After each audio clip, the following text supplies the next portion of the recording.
No centro, acusam vários cidadãos do país. Está um homem chamado Umaru Sissoko Embaló. E aí, pessoal? Tudo bem com vocês? De volta aqui no Bissau Podcast. Opa! Preparados para mais um mergulho? Com certeza.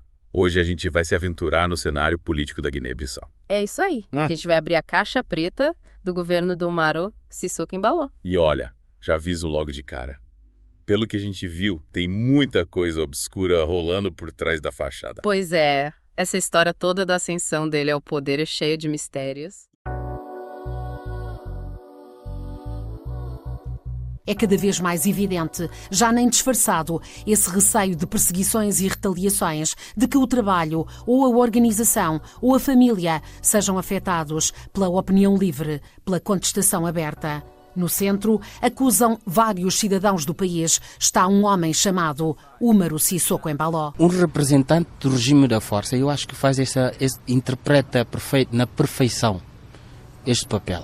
É a representação do general Biagi Nantan, que é o chefe de Estado-Maior-General das Forças Armadas e da sua quadrilha, porque, entretanto, ele já vinha, enquanto simples agente das Forças Armadas, a praticar os atos que aqui todos, na qual eu também acabei por ser vítima das suas atrocidades.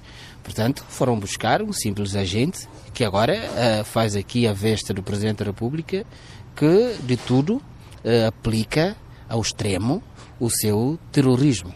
Sana Kanté é um conhecido crítico do regime e de Embaló e sabe que às palavras tem de juntar factos num país onde a verdade tem estado tantas vezes mascarada. A isso se dedicou Sana nos últimos meses. Está tudo no livro Quando Desistir Não é Opção.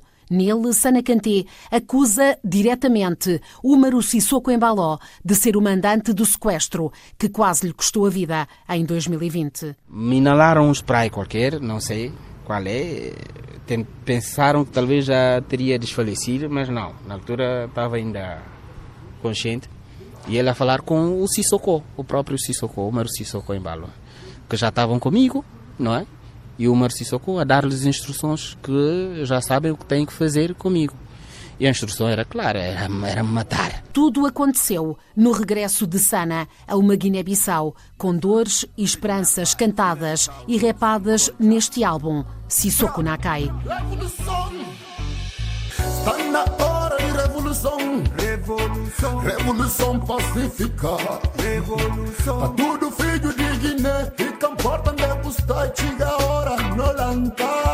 Assina Farto de Bosch, objetivos explicados por Lagartixa, nome de guerra de uma das vozes da contestação pela música. Farto de Bosch é um movimento de contestação, como disse bem, de jovens músicos, sobretudo jovens músicos e poetas guineenses, porque nós não podemos ficar inertes em tudo que vemos a passar no nosso país. E Farto de Bosch tem vindo a desenvolver um trabalho extraordinário contra tudo que tem que se passar na Guiné-Bissau, o regime ditatorial que todos nós conhecemos. Eu, quando falo da Guiné-Bissau e do regime, não meço a palavra. É exatamente isso que está a acontecer e nós não podemos ficar de braços cruzados, por isso levantamos e criamos este movimento para dar a nossa contribuição para aquilo que é mais sagrado para nós, que é o nosso país. O destinatário direto destes versos sobre revolução sem armas é Sissoko Embaló, percurso desconhecido na academia, na política ou no mundo empresarial.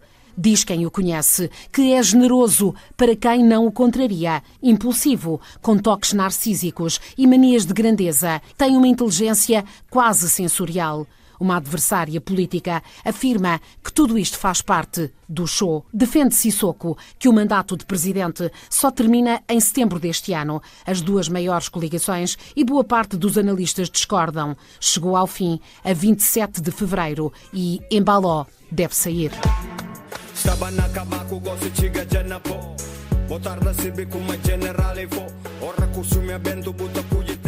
Mas quem é este homem que há 5 anos chegou à chefia do Estado e que primeiro discreta e depois abertamente foi gravitando à volta dos poderosos? Onde estudou? Com quem privou? Que rede de contactos construiu? Ao longo destas semanas de procura de respostas, encontramos um pouco de tudo. Pessoas que disseram, logo desde o início, que não queriam ser identificadas. Outras que recuaram só no último minuto. Entre os que ouvimos estão amigos e conhecidos que mantêm contacto com Sissoko, outros que se afastaram com o passar dos anos, outros que com ele se incompatibilizaram. Também escutamos adversários na política e na forma de estar na vida.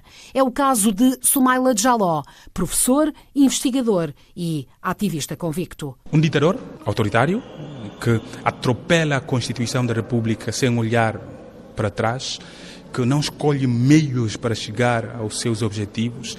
Ele é capaz de mandar sequestrar, raptar, espancar até perto de morte e depois mandar recados através da comunicação social de que quem não se cuidar terá pessoas para cuidar dele, não é? Como aconteceu em várias ocasiões. Portanto, ditador, não é? Depois um divisionista. Ao longo de toda a sua carreira enquanto político, de facto, no palanque da disputa pelo poder, discursou no sentido de divisão étnica e religiosa, o que vai contra uma divisa histórica na Guiné-Bissau, que é a unidade para a construção do progresso. E a unidade, no sentido de construção de uma nação na Guiné-Bissau, não é um nacionalismo chauvinista, não é um nacionalismo no sentido de a Guiné-Bissau ser um país melhor ou uma nacionalidade guineense melhor que outras nacionalidades ou outros países, não. Mas é mesmo porque somos um país de várias etnias e religiões. E esse mosaico chama-nos a tecer coesão social. Essa tentativa fundou uma nação, a Guiné-Bissau, a partir do advento da luta heroica para a nossa independência. Quem coloca essa divisa em causa é altamente perigoso para a continuidade da nação guineense. Finalmente, muito perigoso porque as suas relações são pouco conhecidas, tanto internas quanto externas. Tivemos um histórico de tráfico de drogas como nunca no nosso país ao longo destes 5 anos, com envolvimento direto de figuras ligadas ao Estado e às Forças Armadas. Não é uma questão que começou hoje, mas que conheceu um boom nunca antes visto. Portanto, também perigoso. E pelos raptos, pelos espancamentos, por até hoje não conhecermos bem a história do Umaru Sissoko Embalo, a periculosidade existe aí. Onde está a sua biografia? Um Presidente da República que nos diz que tem uma licenciatura, um mestrado e um doutoramento, mas não somos capazes de identificar esses rastros nas faculdades que diz ter cursado todas estas formações. Soumaila foi porta-voz de um movimento juvenil que enchia as ruas contra os desmandos de José Mário Vaz, um dos artífices da chegada ao poder de Embaló. Por indicação, vários o destacam, de Brahma Camará. Este movimento dos cidadãos conscientes e inconformados era liderado por Sana Kanté, que cedo percebeu o perigo que Sissoko representava. Tony Checa, escritor e jornalista, comentador da RDP África, realça também os toques autoritários de Sissoko. A característica, a forma de ser e de estar e de fazer política do Sissoko, do ex-presidente Sissoko, já não digo presidente, porque desde o dia 27 de fevereiro deixou de ser presidente, a verdade é que ele não tolera opiniões diferentes, não aceita críticas, e quando há situações de críticas que têm que ver com o próprio trabalho da pessoa, ele colhe mal e reage pior. Inclusive, há quadros guineenses, reputados quadros, que avançaram com análises que punham a nu, portanto, o comportamento deste regime e do seu líder, o Sissoko, e que acabaram por ser espancados. Né? São variedíssimos casos que nós sabemos, que nós conhecemos, jornalistas, políticos, ativistas, pessoas até que não têm nada a ver com nenhum vínculo político ou partidário, mas que a uma dada altura, a um dado momento, exprimem as suas opiniões, o que é normal para o filho de uma terra que tenha uma ideia, uma opinião parecida sobre o seu país. E essa gente é reprimida. Nós temos imensos casos que foram reportados de gente que foi sovada, foi castigada, foi punida e com, muitas vezes, consequências para a própria família. Não é? Há uma perseguição constante e completa. Isso é grave, gravíssimo, está a acontecer, e com a conivência das Forças de Defesa e Segurança, que estão perfeitamente capturadas, como são as leis da República, também essas estruturas militares ou paramilitares, todas elas estão arrebanhadas ao serviço de Sissoko, e não da Guiné-Bissau. Não foi um acaso o aparecimento de um homem com as características de Sissoko Embaló na Guiné-Bissau, na sub-região e em África. Foi fruto das circunstâncias. É o que diz Aristides Gomes, investigador, ele que foi, em vários períodos, primeiro-ministro da Guiné-Bissau e se recusou a entrar em jogos de favorecimento pessoal. Aristides Gomes sublinha que, para entender tudo isto, é preciso analisar o contexto político, social e económico da Guiné-Bissau no fim do século XX. Eu acho que é uma figura que se adapta, enfim, à situação em que o Estado da Guiné-Bissau chegou. Se adapta na medida em que houve uma degradação sistémica do Estado a partir dos anos 90, sobretudo com a guerra civil que abalou o país. Foi acentuada a crise que já existia. E então a figura do Sissoko surge no momento em que as pessoas deixaram de ter muita confiança no Estado, os grupos étnicos que se tinham unido para a independência, para a luta para a independência, os grupos sociais, as classes sociais, de uma maneira geral, que se tinham unido para a independência, na euforia de criar um Estado, enfim, começaram a esbarar-se com uma certa desilusão em relação ao desenvolvimento. E então, quando é assim, portanto, instaura-se um clima de salve-se quem puder, e aqui entra, portanto, todo o sistema de, entre aspas, como diria o francês, de débrouillardise social e política. A crise aberta pelo 7 de junho e pelo plano de ajustamento estrutural estendido ao limite da desadequação foram fatores determinantes. Como determinante foi a proximidade de Embaló com o polémico líder líbio, Muammar Gaddafi. Todos os chefes de Estado queriam aproximar-se do Gaddafi, queriam ter acesso aos recursos, portanto, que estavam à disposição, que podiam ser postos à disposição pelo Gaddafi. Não são chefes de Estados africanos, aliás, basta ver aquilo que se passa hoje em dia, portanto, no seio dos tribunais, o julgamento do antigo presidente francês, enfim, e outras histórias que se contam à volta dos financiamentos de Gaddafi, para vermos que, de facto, quem estivesse à sombra do Gaddafi podia encarnar bem essa figura de institucionalização progressiva de uma governança, de uma relação ao Estado, de uma relação clientelista ao Estado. Portanto, ele aparece assim. Tanto mais que ele conseguiu trazer viaturas para a hierarquia militar, esteve à volta do poder, tanto durante o período em que o presidente era Malamba Kaissanha, à volta também do primeiro-ministro da altura, Kadogo Júnior, já tinha estado à volta do presidente Nino Vieira e, portanto, quer dizer, o homem foi fazendo o seu caminho. E por detrás dele conseguiu arrastar a influência de figuras africanas que, entretanto, ascenderam portanto, ao poder, né, em dois estados particulares, por exemplo, o Senegal e a Nigéria, e, portanto, constituiu esse suporte para poder exercer essa função de alguém que pudesse encarnar o sistema de governança clientelista na Guiné-Bissau. Mas que papel exercia Sissoko Embaló na equipa de Gaddafi e como lá chegou? Isso é informação não consensual. Uma das nossas fontes afirma que foi via Blaise Compaoré do Burkina Faso. Outra garante que foi mesmo o chefe de Estado guineense Malamba Kaissanha.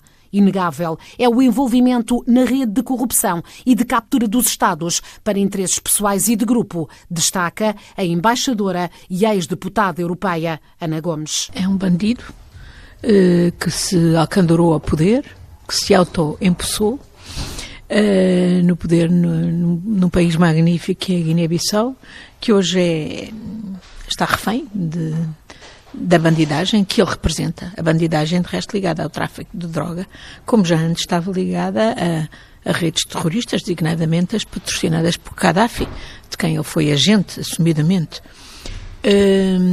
E eu só me choca é que as autoridades portuguesas, designadamente o Presidente da República, Marcelo Rebelo de Sousa, e o ex-Primeiro-Ministro António Costa, e certamente continuado pelo atual governo de Luís Montenegro, continuem a respaldar um indivíduo destes que se apossou do poder na Guiné-Bissau e que é responsável por gravíssimas violações de direitos humanos contra ativistas guineenses, no fundo traindo o povo da Guiné-Bissau, que olha para nós como uma referência em termos de direitos humanos, em termos históricos, e também traindo o povo português. Ana Gomes fala com a confiança de quem já foi alvo de um processo movido pelo próprio Sissoko Embaló na justiça portuguesa. Um processo que não passou da fase de instrução, face aos vários elementos que apresentou em tribunal sobre o percurso sinuoso deste homem.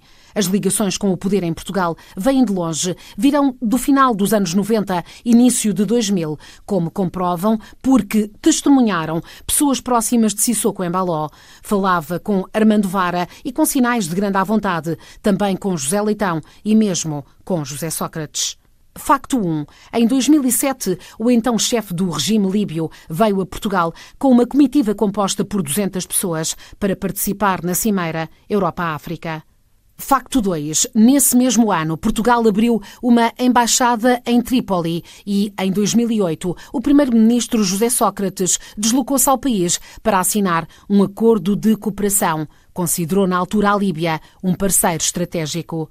Facto 3. O ministro dos Negócios Estrangeiros era Luís Amado, o da Economia, Manuel Pinho, e houve também uma missão empresarial com elementos, entre outros, do Banco Espírito Santo, da Galp, da Caixa Geral de Depósitos. Informação relevante: Sócrates enfrenta acusações de corrupção na Justiça e Manuel Pinho foi condenado a 10 anos de prisão por suspeitas de receber subornos. Ana Gomes comenta as relações perigosas que, sustenta a embaixadora, ajudam a perceber a complacência dos poderes portugueses. Não podemos ignorar que aqui mesmo os partidos de poder, em particular o PS e o PSD, são infiltráveis, são infiltrados por agentes de interesses.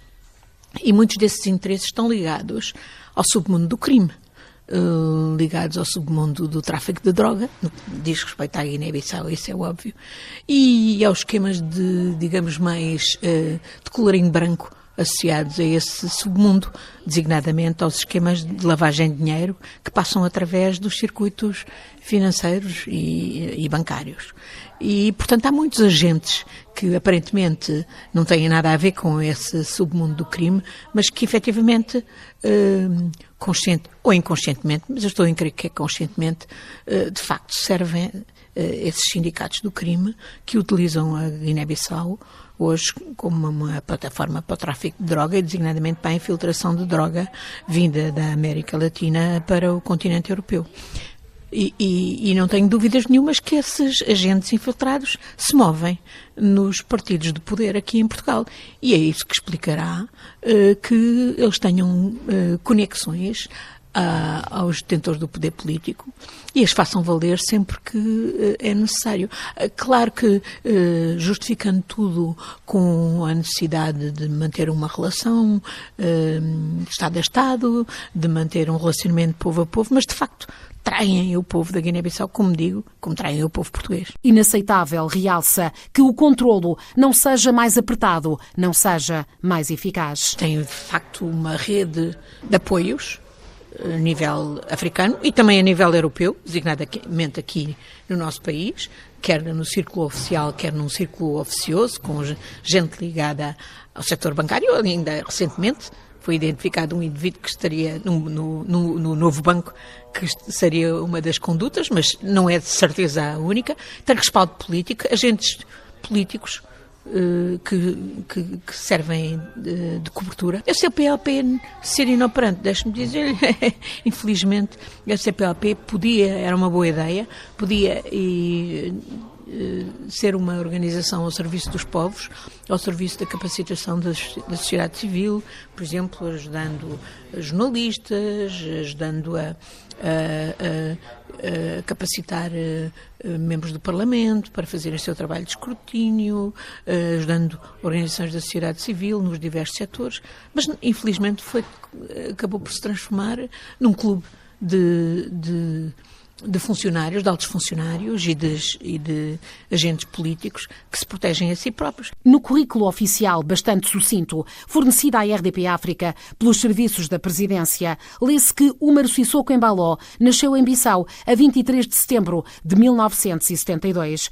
Um companheiro de infância que insiste em deixar o testemunho, embora recue na decisão de identificar-se. Esclarece que Sissoko é do setor de Sonako Gabu. É um de 7 filhos de uma família modesta, cujo pai era funcionário público. Recorda-o como amigo dos seus amigos. Diz que não o reconhece nesta forma de estar no poder.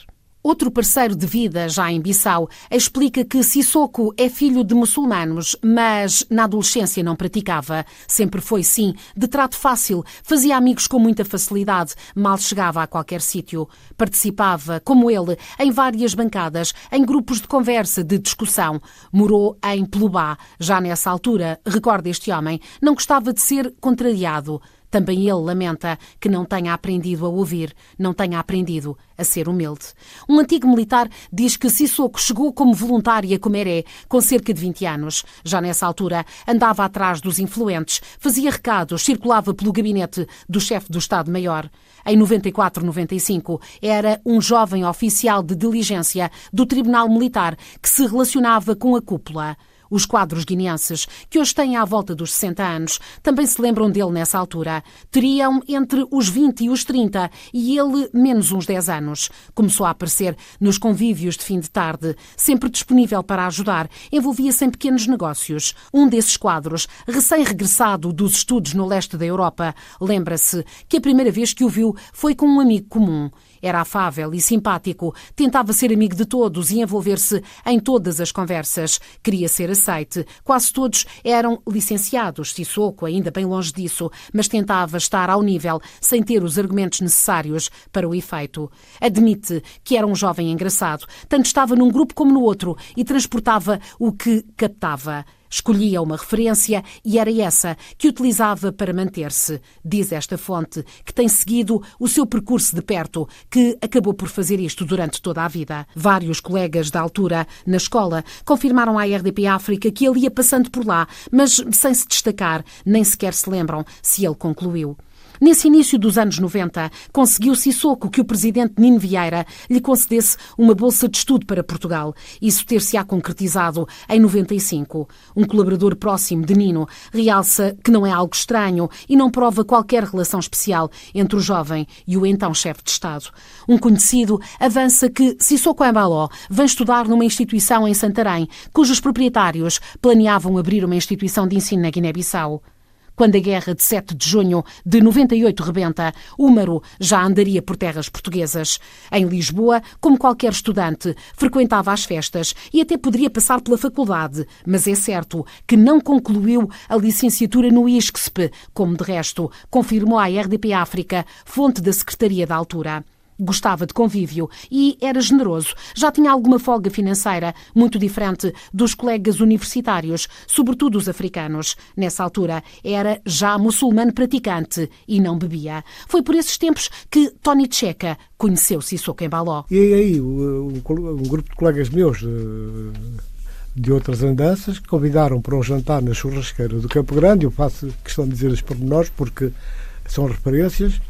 E nesse jantar, no final, houve um dos colegas que disse: aqui perto há uma casa que tem música africana, costumam lá estar africanos, até guineense e tudo, vamos até lá todos e tal. Bom, uma parte disse que não, eu também dizia que não estavam competidos para essas coisas, mas acabei por ir com um grupo de 5 ou 6 só. Éramos para aí uns 15 e 5 ou 6 lá fomos. E ali, exatamente naquele sítio, ali na Avenida dos Estados Unidos da América, que me aparece uma pessoa baixa estatura, que me aborda e diz-me: então, Tony Checa, como é? Olá, Tony Checa, como está? Eu cumprimentei, olhei para a pessoa, não me disse nada Ele disse-me, eu sou o Sissoko Embaló, e estou aqui com a situação na terra, suponho que por isso é que estás cá. Falou sobre essas questões ligadas com a situação de conflitualidade em Bissau. E depois, logo a seguir, disse-me assim, mas estás cá a viver? Eu disse, não, eu estou aqui por acaso, em assuntos pessoais, de natureza médica, e espero que hajam condições para regressar. Mas regressar a Bissau é pensar nisso. Aquela guerra é uma guerra para durar. Não vale a pena pensar em regressar já, porque seria um erro grande. Olha, como compatriota, se quiser, eu dou-lhe as condições, escolhe um país ali na zona Médio Oriente, o país que quiser, bom hotel, 5 estrelas, viatura à disposição, condutor e tudo, sem nenhum problema, dou-lhe todo o apoio. Não vale a pena pensar em voltar. Eu disse, não, eu quero mesmo voltar, porque tenho compromissos com a minha entidade patronal, tenho compromissos com a família, tenho compromissos comigo mesmo. O meu objetivo é mesmo voltar na primeira oportunidade. Já então, Sissoko era um viajante frequente. Saía muito por curtos períodos no fim dos anos 90. Mencionava como destinos Israel, Venezuela, Líbia e tinha os carimbos para provar que não mentia. Há quem diga que com Nino no exílio, Sissoko conseguiu penetrar no círculo do ex-presidente. Seria uma espécie de estafeta. No entanto, um elemento muito próximo de Nino Vieira duvida. Garante que o contacto privilegiado acontece bem depois, por intermédio de Brahima Camará, já após o regresso de Nino Vieira a Bissau. Vai-se sempre vangloriando das relações amorosas além fronteiras, mas também já falava em Muammar Gaddafi e mostrou a várias pessoas com quem falamos fotografias suas com o líder líbio, que já era uma figura absolutamente central. Um político africano ouvido pela RDP África dá conta de um relato feito por um outro dirigente. Conta este dirigente que uma vez viajou durante a noite para o deserto para ir ao encontro de Gaddafi. A recepção oficial termina e são convidados a relaxar. Serve-se leite de camelo fermentado. É nesse momento que um homem se senta no braço da cadeira ao lado de Muammar Gaddafi, nem mais nem menos do que Umaru Sissoko Embaló. Sissoko vai circulando entre os mais velhos da sub-região, muito dependentes do poder financeiro e político de Gaddafi. Os outros chefes de Estado, portanto, no caso do Macky Sall e do Buhari, precisavam do Sissoko.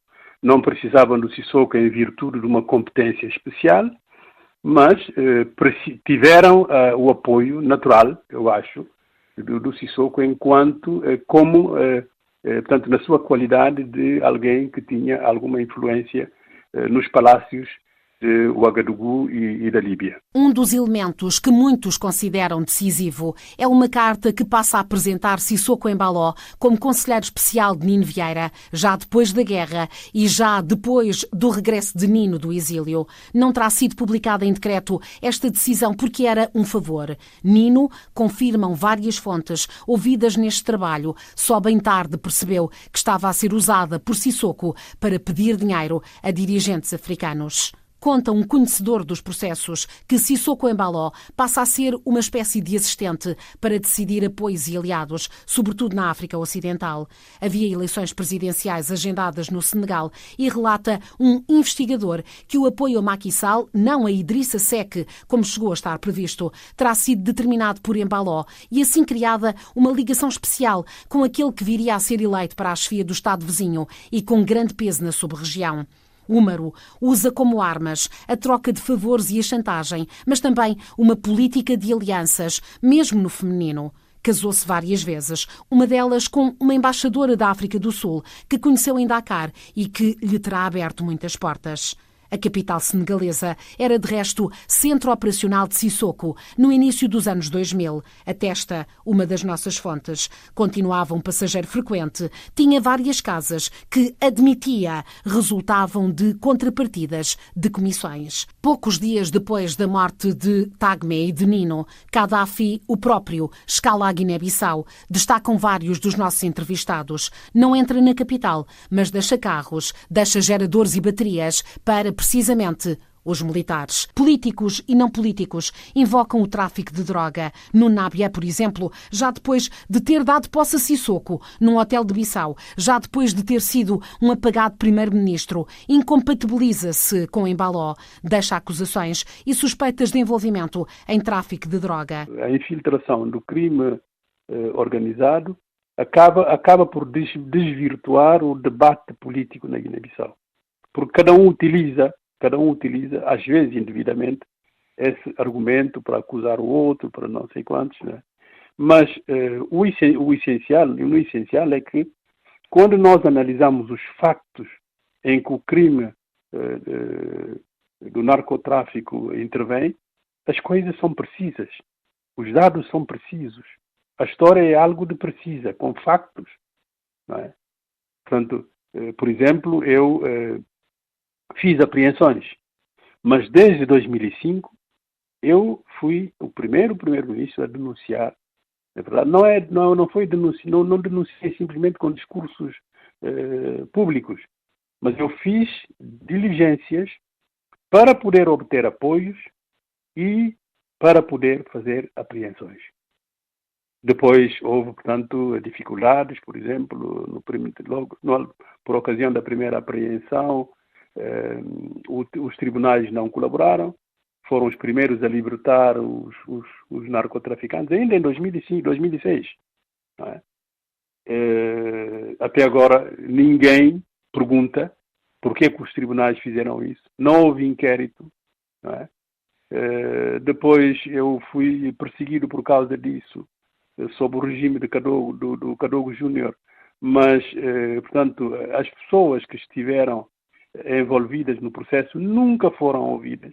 A instabilidade arrasta-se até que o PAIGC conquista em abril de 2014 a maioria absoluta nas legislativas. Simões Pereira torna-se primeiro-ministro. No mês seguinte, em maio, com o apoio do PAIGC, partido de que era militante, José Mário Vaz foi eleito à segunda volta para a presidência. O balão de esperança esvazia-se mais uma vez, pouco depois da bem-sucedida mesa redonda de Bruxelas, no dia 25 de março de 2015, que queria tornar a Guiné-Bissau pequena, diversa, rica em biodiversidade, num caso de estudo, num país de bem-estar. Foram prometidos quase 1.500 milhões de dólares e alcançado o regresso triunfal da Guiné-Bissau ao Concerto das Nações. No entanto, a 12 de agosto, José Mário Vaz demite o governo e a Guiné-Bissau mergulha em mais uma profunda crise política, fruto de alianças de circunstância, que não só adiou as perspectivas de desenvolvimento, como dividiu profundamente a sociedade guineense e fraturou o tecido social. Um dos governos de iniciativa presidencial de José Mário Vaz seria chefiado por Sissoko Embaló, embora o nome saído do segundo acordo de Conakry tenha sido outro. Entre 2016 e 2018, José Mário Vaz, presidente da República da Guiné-Bissau, na altura eleito, apoiado por PAIGC, decidiu escolher à revelia da Constituição da República um senhor chamado de Umaru Sissoko Embaló para o cargo de primeiro-ministro. E esse senhor era desconhecido para o comum dos guineenses. Na altura nós questionamos, enquanto ativistas organizados no espaço do movimento dos cidadãos conscientes e inconformados, de onde tinha saído essa figura escolhida por José Mário Vaz à revelia do que a Constituição mandava e até do acordo de Conakry, que era uma coisa sagrada para o círculo político guineense na altura, porque não era o nome consensual para o próprio acordo de Conakry. Nessa altura já, o Umaru Sissoko Embaló, enquanto primeiro-ministro, começou a revelar o seu viés autoritário, ditatorial. Recordo-me de que nesse intervalo de 1 ano e poucos meses mais, termos sido mais agredidos do que ao longo de todos os 4 anos em que nos organizamos em contestação à presidência do José Mário Vaz, justamente porque estava um primeiro-ministro autoritário. A compra de consciências ganha gás. 2 dos alvos são precisamente o porta-voz e o presidente do movimento de cidadãos conscientes e inconformados, os rostos da revolta dos jovens. Comprou do Jomaf a sua imagem, o seu protagonismo, a sua posição política.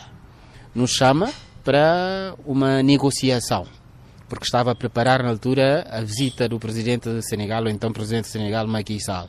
não é? Para discutirem a questão da partilha de petróleo da nossa zona, que eles alegam zona conjunta, que não é o espaço, é o território marítimo Tucur da Guiné-Bissau, tão só, não é?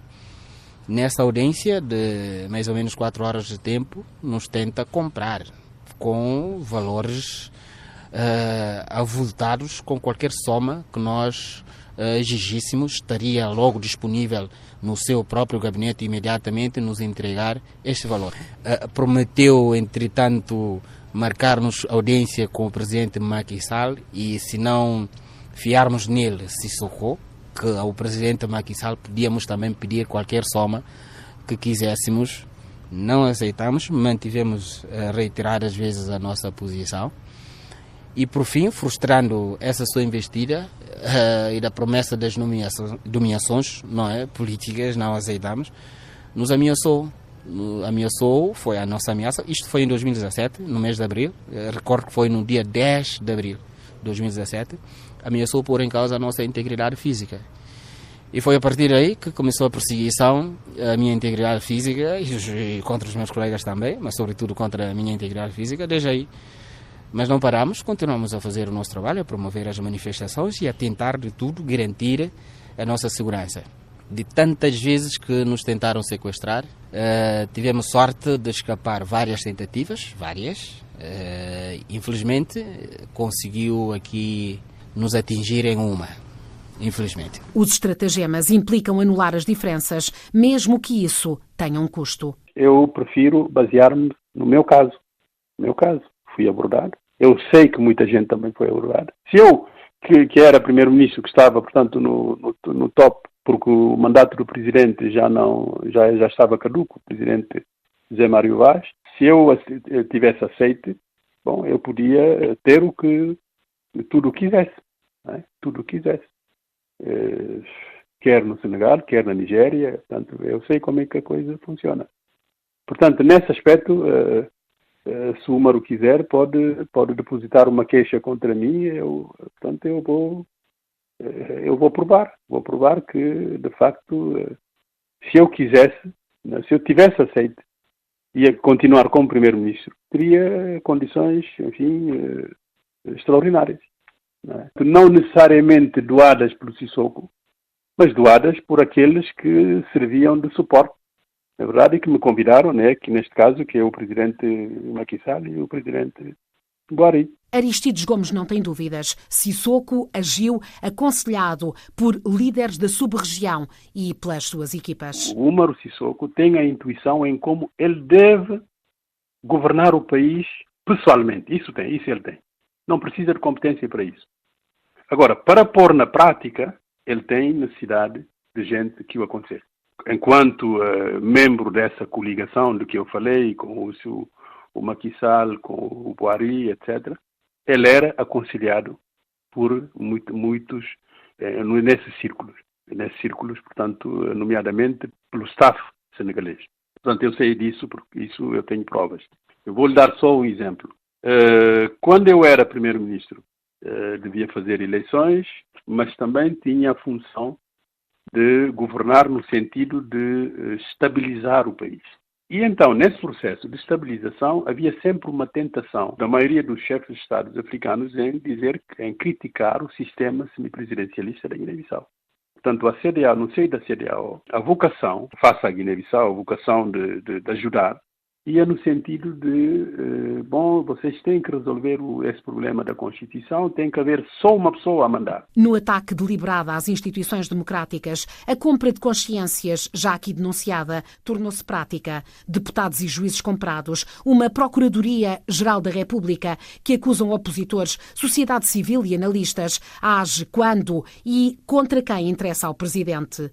Regras viciadas, um sistema que foi alastrando e criando um novelo complexo de inconstitucionalidades. Pelo meio, 2 alegadas tentativas de golpe de Estado, com processos rocambolescos nada esclarecedores, pessoas detidas durante anos e depois libertadas, uma teia de violações de direitos humanos, entre eles o acesso à educação e à saúde, a liberdade de manifestação, de reunião, de expressão, de imprensa. A opinião contrária tem custos. Que o diga Tony Checa, pseudónimo literário e jornalístico de António Soares Lopes, comentador da RDP África. Lembra, Tony Checa, vários casos de agressões protagonizados por elementos próximos de Sissoko. Ele próprio escapou a uma dessas investidas em Portugal. Aqui há tempos, como até foi noticiado e tudo, acabei por ser procurado por um agente secreto vindo de Bissau com a missão, dizia ele, disse a um grupo de guineenses, que vinha com a missão de encontrar o Tony Checa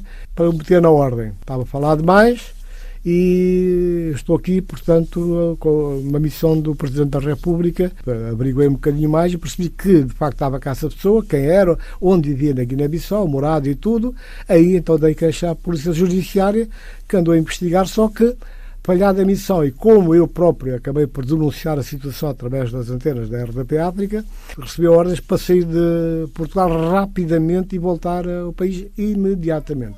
Coisa que ele fez. Quando a PJ entrou em campo, já o dito agente já não estava cá. Já o dissemos e repetimos. O medo tem vindo a ganhar terreno na complexa, fascinante e tão cheia de camadas Guiné-Bissau.